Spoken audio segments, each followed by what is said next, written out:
So I got a request not too long ago. Someone wanted to see this tractor plowing. So that's what we're going to do today. As you can see, originally had probably had 5 or 6 inches, but probably melted down about an inch. You know, it's like 12 in the afternoon. It's what I used to run before I ran my truck. And I'll tell you what, it's a big difference going from a tractor to going in a plow. Personally, I'd much prefer the tractor, but the problem with the tractor is you can't take it long distance without a special tag, and even then you're not going that fast. So the thing that's great about a tractor is you have open visibility. You can see everywhere, you can see exactly what you're doing, as opposed to sitting in a truck. You have the hood going over you and you can't really see well. And additionally with this is designed, you know, for heavy kind of work like this, so it's much better for doing snow. The one thing I will say though, truck has a little bit more power, obviously. This is a B26, the front end loader and the backhoe on it, so I think the B26 means that it has 26 horsepower, which, I mean, it has low gear, so, you know, no problem there, but you'll lose traction before you run out of power. So I'm gonna get this baby mounted up. First, let's gotta find the key. All right, I have the key now, and before I go ahead and start her up, because I'm not gonna really be able to talk, I want to say a couple things that I don't really like about the tractor. One thing that I'm really not happy about, granted this tractor does get left outside, but you know, I'd expect better from, you know, tractor company, but it is Kubota, whatever it is, Japanese. So, beggars can't be choosers, I guess. So, I had a major problem with this power takeoff.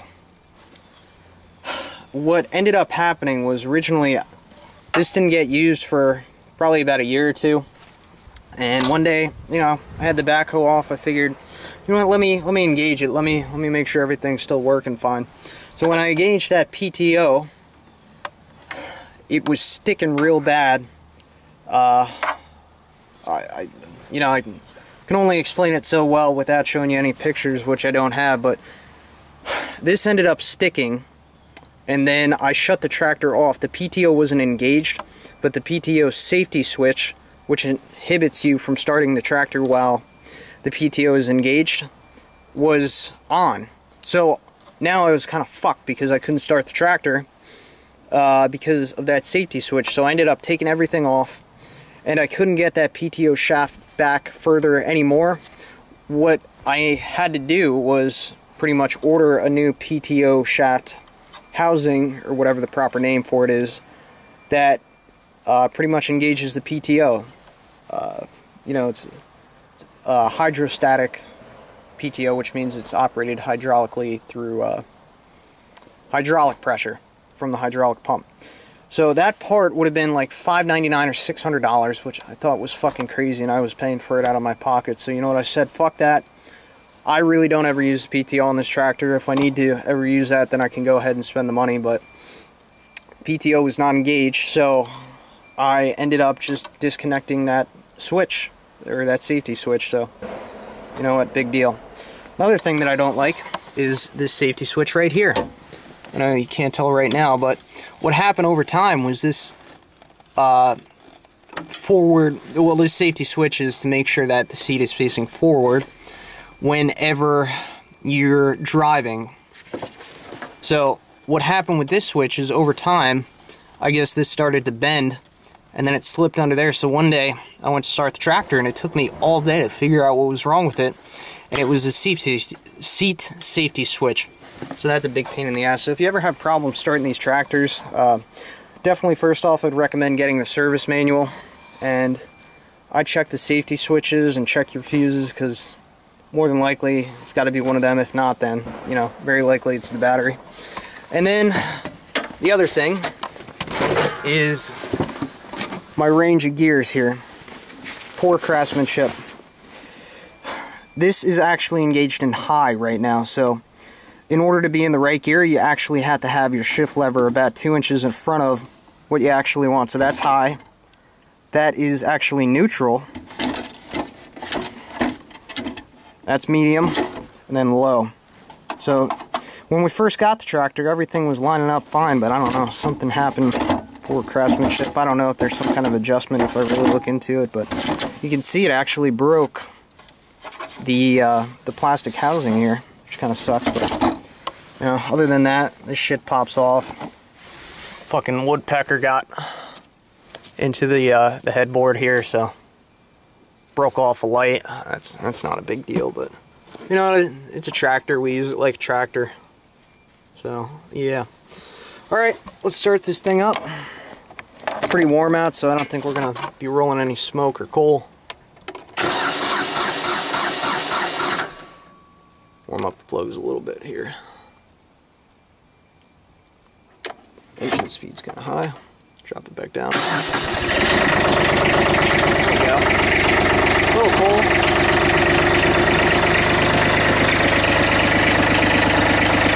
That's what the dash looks like. Horn stopped working too. Your light controls, turn signals, your hazards. This switch is for the beacon, which I installed. It's nice having by the road. And that's pretty much it. You got your joystick right here, pull it back. I was in float. You pull it back, that goes up, push it to the right, goes down, or rolls. Roll it back is to the left, and then you push it down is pretty much to lower it. Push it all the way forward, it goes into float, as you can see right up there. And float allows it to kind of follow the ground contour, but it never really works with plowing on this tractor. The front end's too light, so the plow will dig in and the front end will go up. So pretty much what I normally do, I just feel out the ground by hand. And additionally, this button right here is your third function on the front bucket there. Let me raise this up. That's your third function line. And on the joystick right here, I have two buttons, and that controls the tilt of the plow. So that's how that works. And that's basically it. So I'm going to let it warm up. I'll mount my camera and we'll get to plowing.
to dig out the gate.